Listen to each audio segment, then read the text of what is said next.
Oke teman-teman semuanya, jadi ini adalah part terakhir dari catatan pesugihan. Semoga teman-teman bisa mengambil hikmah dan pesan-pesan yang terkandung di dalam cerita ini. Oke, gak usah pakai lama, kita langsung saja ke 12 tahun kemudian. Sudah 12 tahun berlalu, Siti memutuskan untuk fokus terhadap karirnya yang ada di Pekalongan. Begitupun dengan Darsim. Keduanya sudah menikah dan memiliki anak. Masing-masing mereka menjadi seseorang yang sukses. Siti menikah dengan orang luar Jawa, kalau tidak salah bernama Iqbal, dan memiliki seorang anak bernama Dani. Sedangkan Darsim menikah dengan wanita berdarah Jawa Tengah. Dia bernama Larasati dan memiliki dua orang anak bernama Jaja dan Wahyuni. Siti seringkali menghubungi Darsim agar sering-sering bertemu. Namun setelah 12 tahun lamanya, mereka baru bertemu walaupun masih dalam satu kota sekalipun. Hal ini dikarenakan Darsim ingin fokus terhadap pencapaiannya terlebih dahulu. Tepat di akhir tahun 2014, mereka bertemu kembali. Mereka sengaja bertemu di luar Pekalongan agar pembahasan menjadi makin baik. Karena lagi-lagi topik yang dibicarakan adalah mengenai anggota keluarga yang lainnya. Seperti biasa, jika awal bertemu, mereka saling memeluk erat, menanyakan kabar dan lain-lain. Anak-anak mereka saling bertemu. Dani, usia 5 tahun, anak Siti dan Iqbal. Jaja dan Wahyuni, Jaja 4 tahun, Wahyuni 2 tahun. Anak-anak mereka bermain di dekat taman tempat mereka makan bersama. Siti memulai forum terlebih dahulu. Sudah 12 tahun lamanya, rasanya kita sudah seperti bukan saudara lagi, Sim. Canda Siti sambil tertawa. Suasana semakin mencair karena Siti benar-benar berbeda dari yang dulu. Bagaimana kabar yang lain di Batang? Tanya Darsim. Batang? Oh, aku lupa. Kemarin aku mendapat informasi bahwa Mas Sukri meninggal dunia tepat ketika kita ingin berangkat ke Pekalongan. Jelas Siti. Meninggal? Tanya Iqbal. Iya mas, terlindas truk. Jelas Siti. Suasana menjadi hening. Kok bisa? Tanya Larasati, istri Darsim. Entahlah, katanya dia meninggal dunia setelah dibeli uang sekoper oleh seseorang. Jelas Siti. Dari mana kamu tahu? Tanya Darsim. Pak Sanubari. Lagi-lagi Pak Sanubari. Siapa dia sebenarnya? Kamu bertemu Pak Sanubari? Tanya Darsim. Kebetulan dia yang mengelola perusahaanku dulu, dan dia mengenalkanku ketika hari di mana ibu meninggal. Jelas Siti. Darsim mencoba menenangkan diri. Dia ingat bahwa tugasnya belum selesai, yaitu mencari buku catatan pesugihan. Apa ini karena pesugihan? Tanya Iqbal. Siti langsung terkejut mendengar hal itu. Dia tak percaya bahwa suaminya sendiri mengatakan hal yang tidak wajar. Mas, kok ngomongnya gitu? Tanya Siti. Orang yang meninggal tidak wajar itu biasanya dijadikan tumbal. Jelasnya. Kali ini Darsim satu pemikiran dengan Iqbal. Selama bertahun-tahun Darsim tertekan karena masalah ini, dan baru kali ini dia mengetahui apa yang dilakukan olehnya menjadi berbuah manis. Contohnya? Tanya Siti. Banyak. Ada orang yang tiba-tiba meninggal ketika menerima uang banyak dari orang yang tidak dikenal. Ada yang sakit berpuluh-puluhan tahun namun belum meninggal. Dia meninggal ketika penyerahan tumbal berlangsung, dan itu sangat banyak sekali. Jelas Iqbal. Darsim hanya terdiam. Selama 12 tahun berlalu, dia tidak ingat apapun kecuali buku catatan pesugihan. Dia seperti hilang ingatan akan sesuatu yang pernah terjadi padanya. Mbak, bagaimana kalau sekarang kita ke Pekalongan? Bukannya Mbak juga harus menepati rumah ibu ya? Pertanyaan Darsim itu membuat Siti sedikit lega. Betul juga ya, anak-anak juga perlu ke tempat ibu agar dia merasa memiliki seorang nenek. Senyum Siti.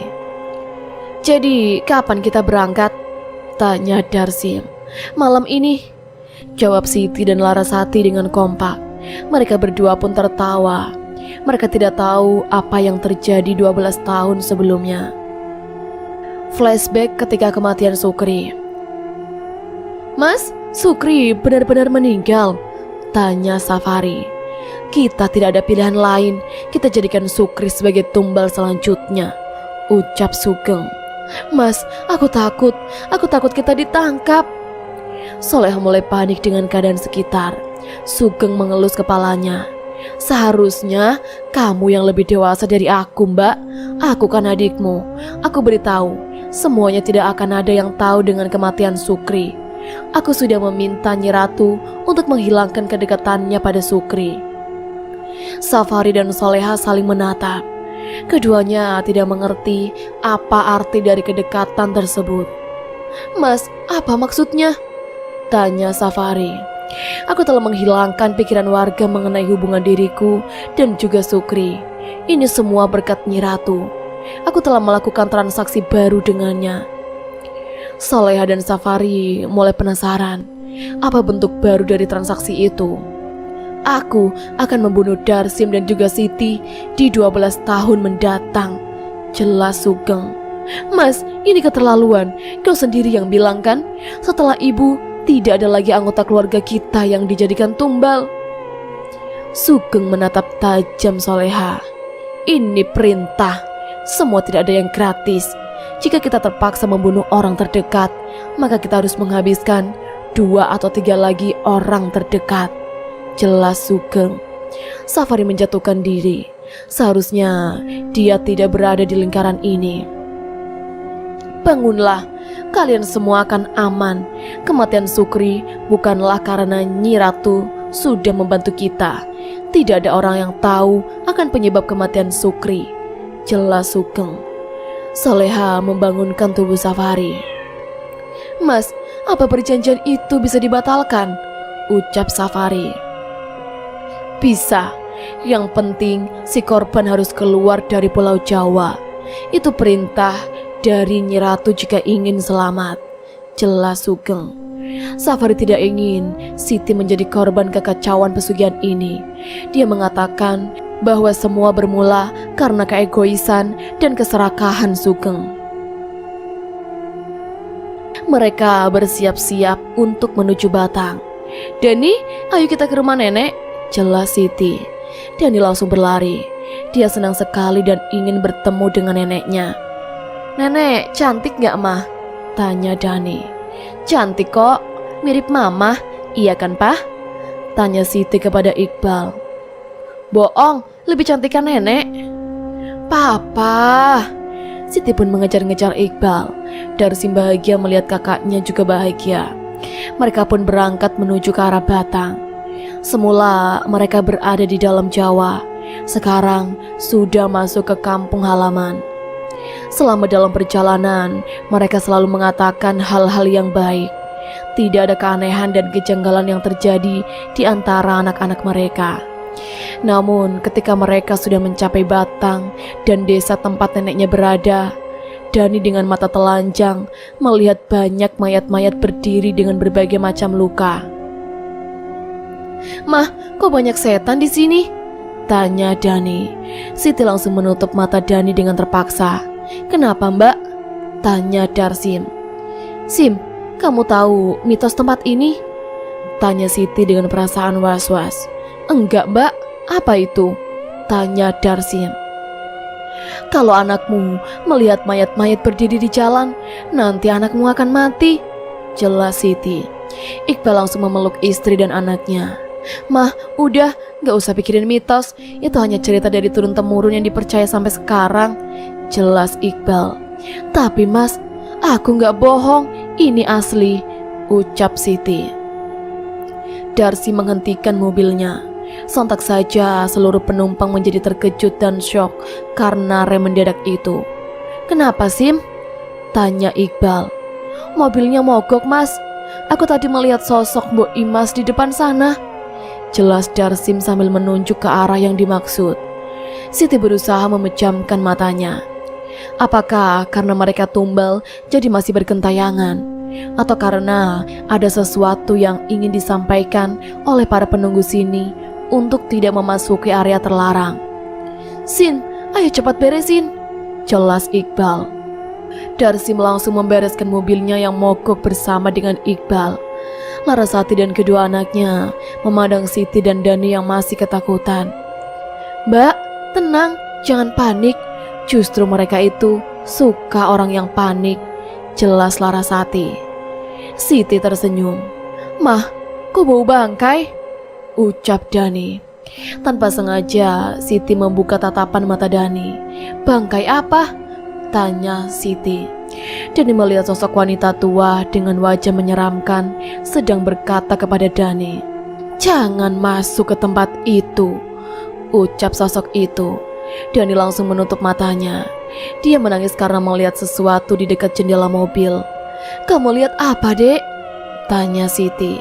"Mah, kata nenek tua itu kita nggak boleh masuk ke tempat yang akan kita tuju," jelas Dani. "Kenapa?"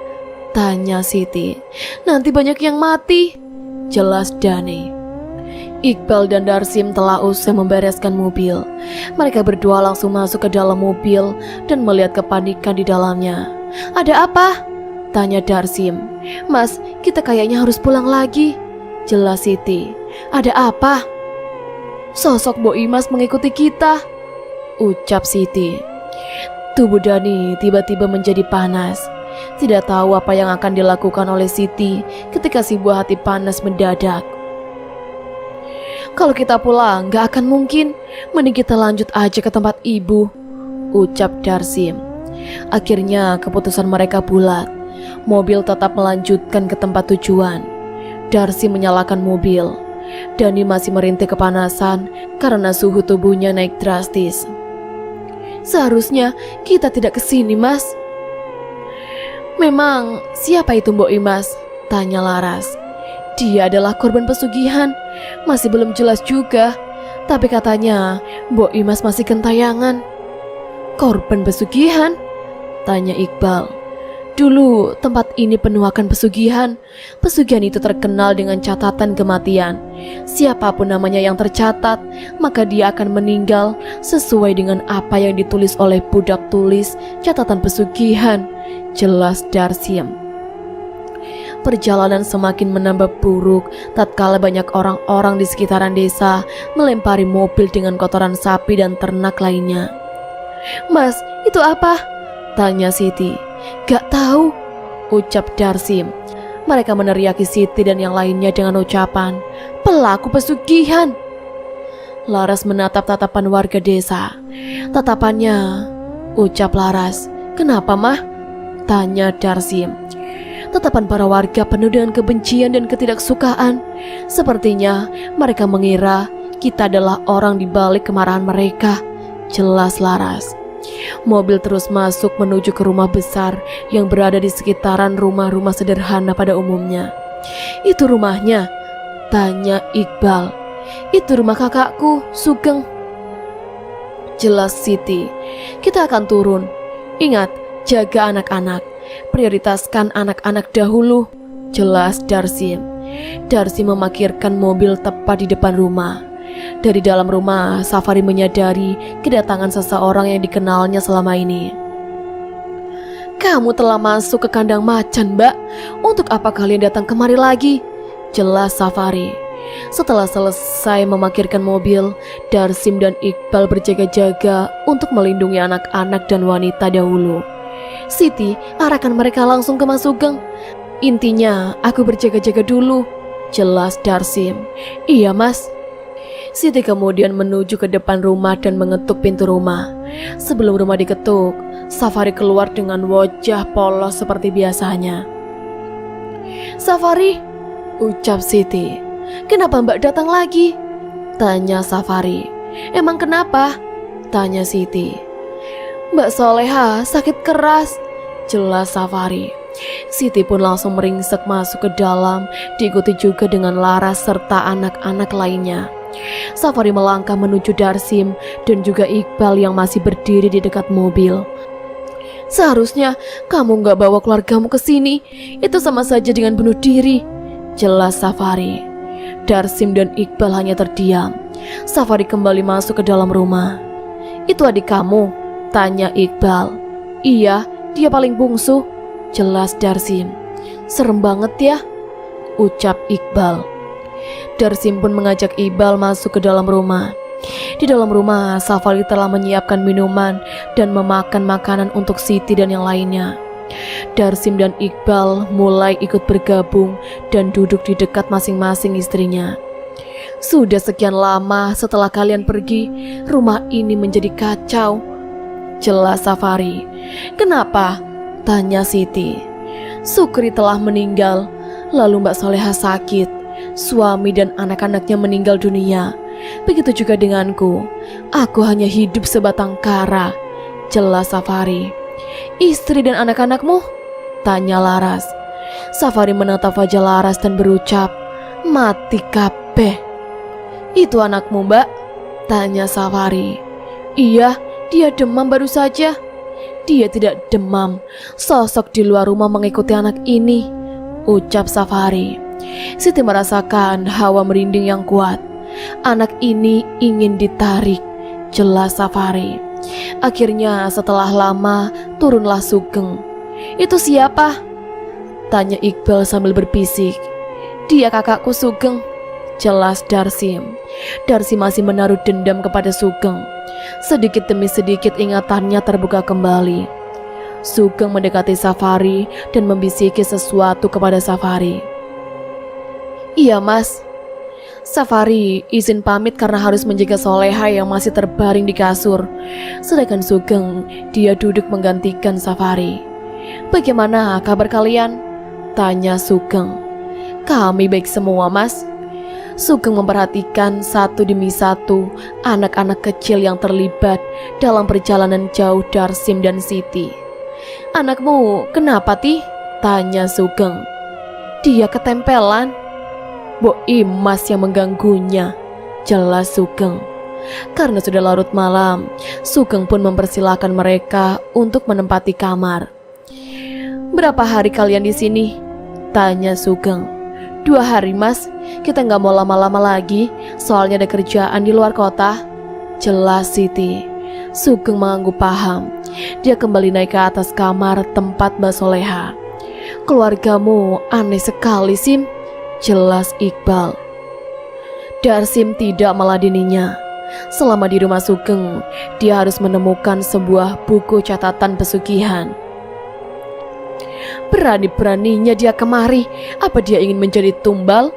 Tanya Sugeng. Mas sudah, jangan lakukan lagi.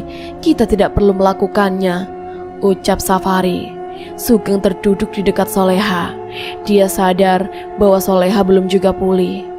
Anaknya Siti itu, dia memiliki kemampuan yang tidak dimiliki oleh kita, jelas Sugeng. Safari memahami maksud perkataan Sugeng terhadapnya. Namun dia lebih memilih diam. Safari tidak ingin ada korban lagi yang berjatuhan. Semua anggota keluarga berkumpul menjadi satu. Ingat, jangan pernah ada yang beritahu nama asli anak-anak kita, jelas Darsim. Kenapa? Tanya Iqbal. Darsim terdiam. Dia menunggu kalimat yang tepat agar ucapannya bisa dipahami. Kakakku melakukan pesugihan, jelas Darsim. Siti, Iqbal dan Laras terkejut mendengar penuturan Darsim mengenai Sugeng. Hah? Jadi? Tanya Laras. Kenapa kamu baru bilang? Tanya Iqbal. Darsim mencoba untuk tenang. Kunci kita adalah satu. Kita harus dapatkan buku catatan pesugihan itu. Namun semenjak kematian Sukri yang menjadi budak tulis, aku belum tahu siapa yang memiliki buku itu selanjutnya, jelas Darsim. Tunggu. Jadi pesugihan ini akan berguna jika budak tulis menuliskan nama korbannya lengkap dengan keterangan lainnya? Tanya Iqbal. Benar, dari tanggal, bulan, tahun dan juga penyebab kematian. Semuanya harus tertulis, jelas Darsim. Kalian harus mengganti nama anak-anak kalian dan juga nama kalian. Kalau aku dan Siti kemungkinan tidak akan dijadikan korban karena kita orang terdekat, jelas Darsim. Iqbal naik pitam. Jadi kalian membawa kita ke sarang pesugihan? Tanya Iqbal. Darsim langsung menutup mulut Iqbal. "Jangan kencang-kencang, nanti kita ketahuan," jelas Darsim. "Gini, kita cuma sehari saja di sini. Kita langsung cari bukunya, sekaligus menyelamatkan Mbak Soleha dan juga Safari. Bagaimana?" tanya Darsim. Mereka pun setuju. Jadi mereka esok hari langsung bergerak jika kondisi dan situasi benar-benar memungkinkan. Keesokan harinya, Darsim, Siti, Iqbal dan Laras izin untuk pergi ke kamar Mbak Soleha. Sedangkan anak-anak mereka biarkan berada di dalam kamar. Safari mengizinkan mereka untuk menengok Soleha. Setelah berada di kamar, betapa terkejutnya Darsim melihat keadaan kakak yang paling tuanya itu sudah kering kerontang. "Jangan tanya penyakitnya, Mas. Kita semua tidak ada yang tahu mengenai penyakit Mbak Soleha," jelas Safari. Mereka berempat mendekati Mbak Soleha. "Mbak, ini Darsim. Kami datang lagi untuk menjenguk Mbak," jelas Darsim. Tak ada jawaban dari Mbak Soleha. Tatapannya masih tetap ke arah langit-langit. Bersama dengan itu, Sugeng memasuki kamar anak-anak yang hendak mencari anak Siti untuk dijadikan tumbal sebagai kelanjutan pesugihannya. "Kamu namanya siapa?" tanya Sugeng kepada Jaja. "Alek, Om," jawab Jaja. Sugeng tersenyum. "Yang ini siapa?" tanya Sugeng kepada Wahyuni. "Tata, Om," jawab Wahyuni. Sugeng masih tersenyum. Dia tahu mereka berdua telah berbohong akan nama aslinya. "Yang ganteng ini siapa namanya?" tanya Sugeng pada Dani. "Dani, Om." Sugeng senang mendengarnya. Anak ini benar-benar jujur. "Kenapa kamu jujur?" "Kan bohong itu dosa, Om." Sugeng menertawakan dirinya sendiri. Selama ini dia telah melakukan banyak dosa besar dan bohong, namun dia tidak tahu apa arti dosa sebenarnya. "Dani, kamu kangen ibu sama bapak enggak?" tanya Sugeng. "Kenapa emangnya, Om?" tanya Dani. "Kalau Dani mati duluan gimana?" tanya Sugeng. Dani tidak menjawab. Dia tetap memainkan permainan yang ada di sekitarnya. Sugeng menulis nama Dani dalam sebuah kertas robekan. Dani, Batang 2014. Akhir bulan, meninggal karena dalam perjalanan menuju luar kota. Sugeng pun keluar dari kamar. Darsim segera meraba-raba ke sekitaran tubuh Mbak Soleha. Akhirnya, dia menemukan sebuah buku yang dia yakini sebagai buku catatan pesugihan. "Mas, lagi ngapain?" tanya Safari. Iqbal langsung mengancam Safari dengan cara mencekiknya dari belakang. "Mas, ngapain?" teriak Safari. "Sim, cepat ambil bukunya!"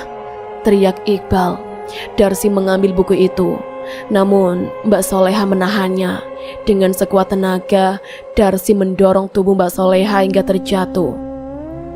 "Mas!" teriak Siti. "Siti, Laras, cepat lari ke mobil!" Siti dan Laras menuruti perintah Darsim. "Mas, ojo Mas!" teriak Safari. Ketika Darsim membuka, dia terkejut dengan namanya dan Siti sudah masuk dalam list. Darsim menjatuhkan buku itu. "Kalian keluarlah!" ucap Darsim sambil menangis. "Mas, jangan dibuka!" teriak Safari. "Bel, lepasin. Kalian berdua pergilah bersama Siti. Aku dan dia telah dicatat namanya dalam buku ini." Darsim, Batang 2014, akhir bulan, meninggal karena serangan jantung. Siti, Batang 2015, awal bulan, meninggal karena serangan jantung. Darsim terjatuh. Dia meninggal dunia. Buku itu terbuka dengan lebar dan terlihat nama orang-orang yang dicatat. Soleha, Batang 2014, akhir bulan, meninggal setelah Darsim serangan jantung. Gak mungkin!" teriak Safari. Iqbal langsung menarik Safari untuk keluar. "Ayo kita keluar, kita selamatkan Siti!" teriak Iqbal. Safari langsung bangkit walau agak berat. Dia kemudian berlari menuju arah mobil. Ternyata buku itu telah lama dicatat, dan yang mencatat nama Soleha adalah Sugeng sendiri. Siti dan Laras sudah menunggu di dalam mobil. Mereka melihat Safari dan Iqbal sedang berlari ke arah mobil. Laras merasa kurang tenang jika suaminya tidak ikut. "Mas, Darsim mana?" tanya Laras ketika bertanya kepada Iqbal. "Darsim telah dicatat namanya," jelas Iqbal. Tanpa banyak lama, Iqbal langsung mengegas mobil dan melarikan diri. "Mas, Darsim mana?" tanya Laras. "Henti Karas, nanti nabrak," teriak Iqbal. "Kenapa semuanya jadi begini?" teriak Siti. Safari melihat ketiga anak kecil di belakang. "Anak Muti, kemungkinan dia juga." "Maksudnya?" "Anakmu juga dicatat," jelas Safari. Siti tak percaya itu terjadi. "Kamu di kamar ketemu Om Sugeng?" tanya Siti. "Iya mah." "Dia nanya apa aja?" tanya Siti. "Nama mah." "Kamu jawab apa?" "Namaku adalah Dani." Iqbal menghentikan mobilnya. Iqbal menatap wajah Dani. "Kamu jawab nama aslimu?" tanya Iqbal. "Iya Pak." Iqbal marah bukan kepalang. Dia langsung memukuli tubuh Siti, namun Safari menahannya.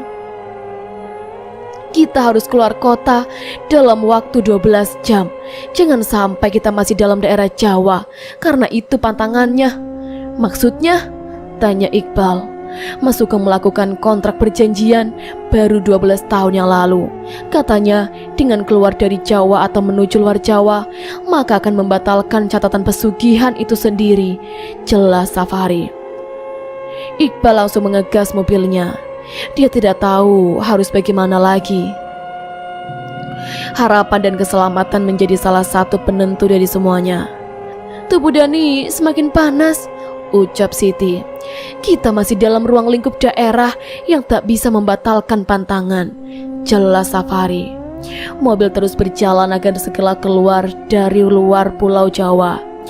Sudah beberapa jam mereka melakukan perjalanan, namun belum juga sampai kepada tujuan. Siti menangis sambil mendoakan yang terbaik dalam diri Dani.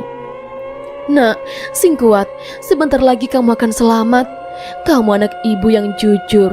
Ibu bangga sama kamu, Nak," tangis Siti. Tak ada yang tidak sedih. Laras telah kehilangan suaminya. Safari telah kehilangan kedua anaknya. Sekaligus kini Iqbal dan Siti, mereka berdua akan menghadapi sesuatu yang mengerikan. Iqbal tak kuasa menahan tangisnya. Jam sudah pukul 22.00. Namun mereka masih juga berada di tempat yang jauh dari luar Pulau Jawa. Siti tertidur kala itu. Dia bermimpi bertemu dengan Dani dan ibunya, Ibu Sumirah, juga Darsim dan Mbak Soleha. "Mah, Dani mau ikut Om Darsim, Nenek sama Uwak Soleha ya," ucap Dani. "Mau kemana Dek?" tanya Siti. Dani tidak menjawab apapun. Dia membawa banyak baju di dalam koper dan pergi bersama-sama dengan Darsim, Ibu Sumirah, juga Mbak Soleha. "Dani!" teriak Siti. Sontak saja yang lain terkejut dan terbangun. "Sialan, kenapa harus macet?" teriak Iqbal sambil mengklakson mobil. "Sekarang jam berapa?" tanya Siti. "Setengah 12 malam." Tersisa 30 menit lagi. Namun mustahil untuk menyelamatkannya. Siti langsung keluar dari mobil sambil menggendong Dani. "Mau kemana Mah?" teriak Iqbal. Siti berlari sambil menggendong Dani, berlari menerobos waktu dan pantangan. Jika di depan adalah gapura pembatas jalur Jawa, itu artinya dia bisa berlari sebisa mungkin. Iqbal membangunkan Safari. "Ri, pegang mobilnya." "Mau kemana Mas?" Iqbal keluar dari mobil. Namun sayang, dia selalu gagal karena banyak motor yang menyelinap dari arah samping mobil. Siti terus berlari untuk mencapai luar Pulau Jawa. Dia tidak bisa melakukan apapun selain berlari menahan rasa sakit, pegal, dan penderitaannya demi anaknya yang tercinta. "Dek, kamu harus kuat. Kamu bertahan. Ibu ada di sini," tangis Siti. "Siti!" teriak Iqbal dari arah belakang. Siti tak menggubris teriakannya. Tidak ada waktu lagi sebelum mengganti hari. Siti melihat jam tangannya dan ternyata sudah hampir waktu pagi. Jangan mati, teriak Siti. Dia tak sanggup lagi menahan beban. Siti berhenti karena tubuhnya tidak sanggup lagi. Mama, ucap Dani. Sayang, kamu gak apa-apa? Nak, kamu masih hidup kan? Dani tersenyum.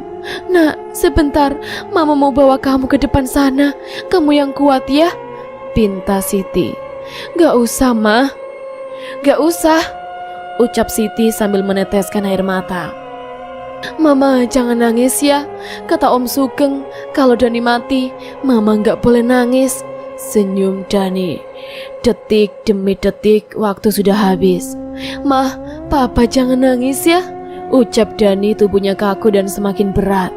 Dani mengembuskan nafas terakhirnya di pangkuan Siti, tepat di tengah jalan. Dani, teriak Siti dengan meluapkan segala kesedihannya.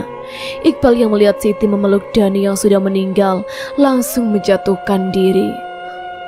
Anaknya menjadi korban dari catatan pesugihan yang ditulis oleh Sugeng. Suasana menjadi haru.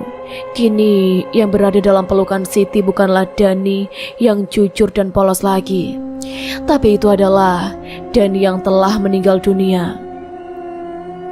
Mah, ayo kembali ke dalam mobil, ucap Iqbal. Pak, Dani, ucap Siti. Aku tahu, tapi namamu juga tercatat.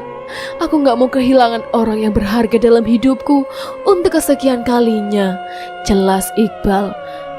Iqbal mencoba untuk menegakkan kembali Siti dengan sebisa mungkin. Kamu harus selamat, jelas Iqbal. Karena keadaan sudah normal kembali, mobil pun langsung menuju ke arah Iqbal dan Siti. Ketika jasad Dani dimasukkan ke dalam mobil, tentu saja hal ini membuat seluruh orang yang berada di dalamnya menangis. Seorang anak kecil telah meninggal karena korban dari pesugihan. Dia tak bersalah, dia tak berdosa. Dia hanya jujur sambil menyebutkan nama aslinya. Kenapa harus orang jujur yang meninggal? Mobil kembali dijalankan walau dalam keadaan berat hati. Kali ini Iqbal tidak terlalu cepat. Dia tahu tanggal kematian istrinya. Lewat beberapa menit saja, mereka telah berhasil melewati perbatasan Jawa dan luar Jawa. Siti selamat.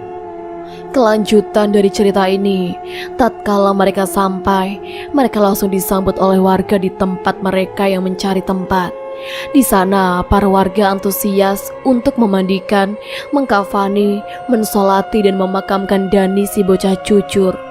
Akhirnya setelah usai, mereka yang selamat tinggal di tempat itu. Lalu bagaimana dengan nasib Sugeng? Beberapa hari setelahnya, Siti dan Safari mengunjungi seseorang kiai di daerah itu dan menanyakan tentang Sugeng. Kata kiai tersebut, Sugeng tidak bisa diselamatkan. Dia sudah melakukan kontrak perjanjian. Karena itu, Siti dan Safari tidak menyelamatkan Sugeng. Lalu, apakah Sugeng masih hidup? Wallahu alam. Nah teman-teman, jadi itulah tadi akhir cerita dari catatan pesugihan yang ditulis oleh Kak Restu Wiraatmaja. Jangan lupa tuliskan pendapatnya di kolom komentar ya. Dan sampai jumpa di videoku berikutnya. Aku akhiri dulu sampai di sini. Wassalamualaikum warahmatullahi wabarakatuh.